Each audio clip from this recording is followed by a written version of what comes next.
Hey guys, hard at work here at night, and I just realized I forgot to publish this video. I recorded it back when I was pregnant several months ago, and so I wanted to share it with you. Other thing is a very exciting announcement. I am going to be launching my Patreon channel in the next week or two.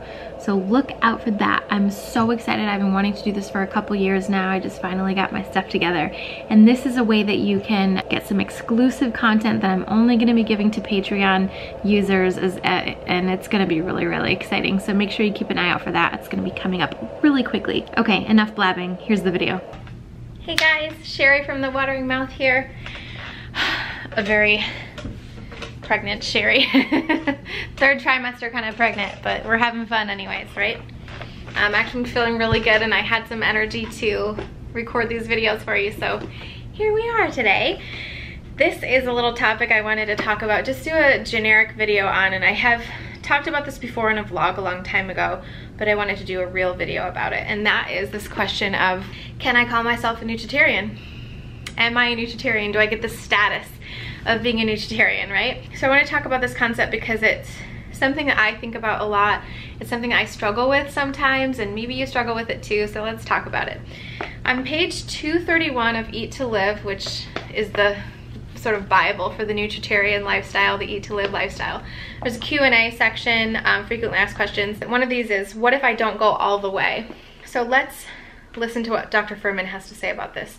The nutrient formula, health equals nutrients per calorie, allows you to approximate the relative disease-fighting power of your diet. If you're like most Americans whose diets are only 5 or 6% nutrient-dense foods, any step you take in the right direction will lessen the risks to your health. If you improve your diet now and begin consuming even 60% of your calories from nutrient-dense plant foods, and by the way, that's 10 times the amount of vegetation that the average American consumes now, it's reasonable to expect a 60% decrease in your risk of cancer or heart attack. So the more you add in of this nutrient-dense food, the more your disease risk goes down. That's huge to think about. Falling off the plan for one meal should give you more incentive to continue the rest of the week without a setback. Jump right back so that you eat healthy for the rest of the week so as to make the one meal off the diet almost meaningless. In other words, follow the 90% rule. The 90% rule allows you some leeway for imperfection and special occasions, or to have a treat once in a while. You can still retain the benefits in your healthy, slim body if you follow that less than perfect special occasion meal with 20 healthy meals. So that's what the doctor has to say about this. It's pretty brief, but I want to talk a little bit more in depth about this because I think about this so much, and I think it's important for us to know the label doesn't matter.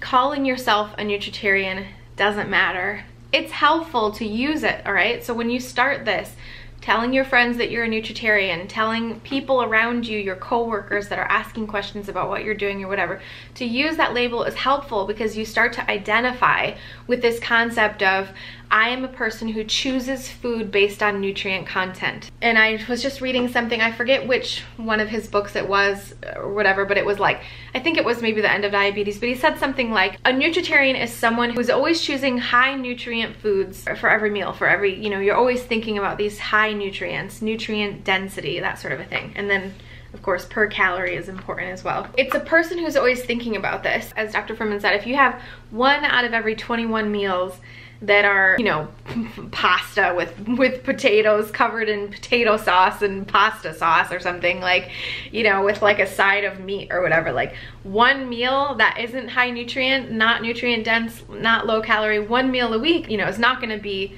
making you not a nutritarian, if that makes sense. Man, that was a really crappy sentence. That's not gonna throw you off health-wise, right? But if, as he says in the book, if you eat 60% nutritarian, you can expect 60% health, right? You can expect 60% decrease in your occurrence of these kinds of diseases, these issues, these health problems. That's important to note because, and I personally, like, sometimes I'll go for 6 months and I'm only doing 50-60%. Like, my pregnancy has been very wishy-washy about that stuff in the first 2 trimesters. Now I'm almost 100% nutritarian again, and interestingly enough, I feel amazing this trimester, which I didn't expect to happen, but the minute I went nutritarian again, it was like, suddenly my body was like, oh yeah, I know what to do with this stuff, you know, we're used to this is good, this helps us, versus the other stuff that I was eating before that you know, as I've talked about before, it's a little difficult to not eat that way sometimes when you're pregnant, but it's something to keep in mind. But I also want to highlight the other side of this, because you can look at it one way, like, oh, I'm not doing 40%. Oh, we have a friend down here, don't we? Wanna be in the video? You miss your friends? Yeah. Get out of here. Okay. If you're constantly thinking of yourself as only doing 60%, like, you know, I'm missing this 40%, I'm only doing 60%, you know, that's a negative way of thinking of it. Like, oh, I'm only doing this much, I can't do 100%, I'm not good, whatever. But let me just tell you, from the bottom of my heart, it is better for you to do 60% than 0%, okay?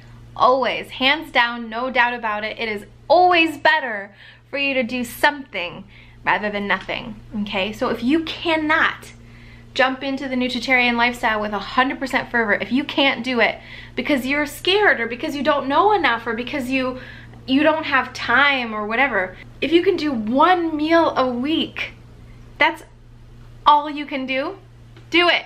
Do that, you know?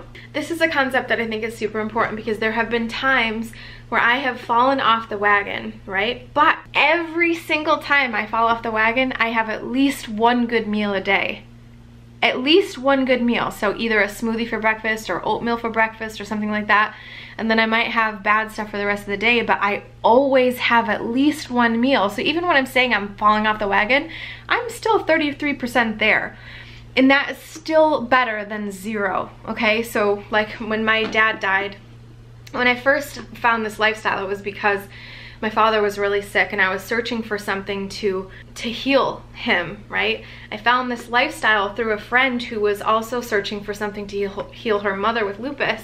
She told me about it. Her weight loss was incredible. I was like all into it, excited, interested.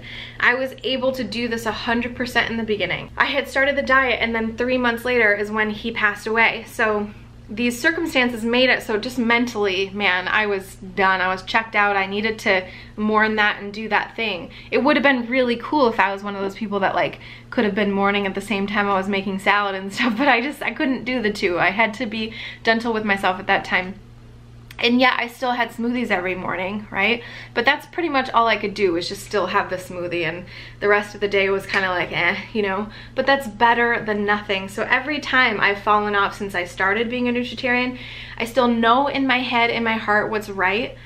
Even if I can't do it, and I still have an intention to get back to it when I can mentally handle it, when I physically have everything worked out, or, you know, I always say it like the stars align and I have the ability to do it again. It's important to keep that in mind, that you don't just completely fall off, because you don't have to, right? Like I think we all have some moments of real resolve during the day. For me, it's in the mornings. When I wake up in the morning, I'm always, like, I don't crave in the morning. I'm not a craver for breakfast or anything. Like, I could pretty much stay on track with whatever I need to do, whether it's a smoothie or oatmeal or whatever. And so that's something to keep in mind, that if you can handle at least 1 meal during the day, just sticking with it, that's better than no meals, okay? So you can still call yourself a nutritarian. You intend to do this. You're gonna keep on it. Don't ever give up. Be a nutritarian. Be on the Eat to Live lifestyle for the rest of your life. Sometimes you might just do it better than others, and that's okay. All right, so solidarity, we can do this. We can stick on this thing. Even if we're not doing it 100%, we're still intending to have the best health possible for whatever our situations are, and we will get back to 100% the minute that we can, okay? So let's stick together, let's do this. Let's be enthusiastic even when we can't be perfect, right? None of us are ever perfect. I'm never perfect. I know you're not either. And sometimes other things have to take precedence, and that's okay. I think that's about it. That's about all I wanted to say on this topic. Don't feel down on yourself when you can't do it. Just do what you can. Have 1 meal a day. Try to have a salad, or try to have a smoothie that has some raw greens in it.